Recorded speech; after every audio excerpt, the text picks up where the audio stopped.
Bigo si Chief Justice Renato Corona na mapatigil ang impeachment trial laban sa kanya. Ang pakonsuelo, hindi pumayag ang Korte Suprema na ipabusisi ang mga dollar account niya sa Senado.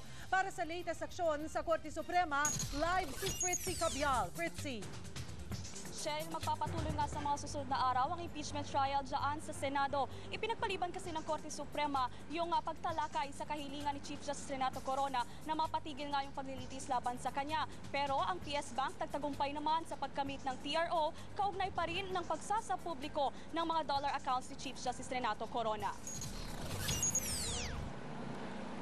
Tumagal ng halos 3 oras ang deliberasyon ng Special en banc session ng SC. Sa kanilang desisyon, 8 mahistrado ang pumabor na magpalabas ng TRO para pigilan ang paglantad ng mga dollar account ni Corona sa Senado. Kabilang dito sina Justice De Castro, Justice Arturo Brion, Justice Roberto Abad, Justice Jose Perez, Justice Lucas Bersamin, Justice Jose Mendoza, pawang mga appointee ni dating Pangulong Gloria Arroyo at ang Pinoy appointee na si Justice Benvenido Reyes. Wala namang nakikitang urgency para mag-issue ng TRO sina Justice Antonio Carpio, Justice Mariano del Castillo, Justice Diosdado Peralta at ang Pinoy appointee na si Justice Stella Bernabe at isa pang Pinoy appointee na si Justice Maria Lourdes Sereno. Nag-inhibit naman ng inuusig na si Chief Justice Corona at si Justice Presbitero Velasco dahil miyembro ng Kamara ang anak nito. Paliwanag ni SC spokesperson Maidas Marquez, kinonsidera ng majority ng mga maestrado ang Foreign Currency Act na nagbabawal na isapubliko ang mga dollar accounts. Samantala, bigo namang makakuha ng TRO si Chief Justice Corona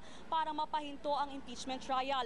Humingi muna kasi ng paliwanag ang SC mula sa Senado. Tungkol naman sa pagpapatawag sa mga maestrado bilang witness sa impeachment court na pagkasunduan ng en banc na bubuo sila ng guidelines hinggil dito. Narito't pakinggan natin ang naging pahayag ni Attorney Maidas Marquez.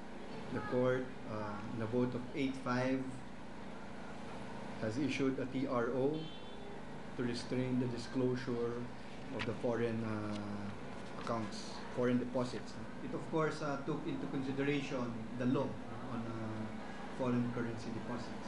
We hope that all those concerned will comply with the TRO issued by the Supreme Court.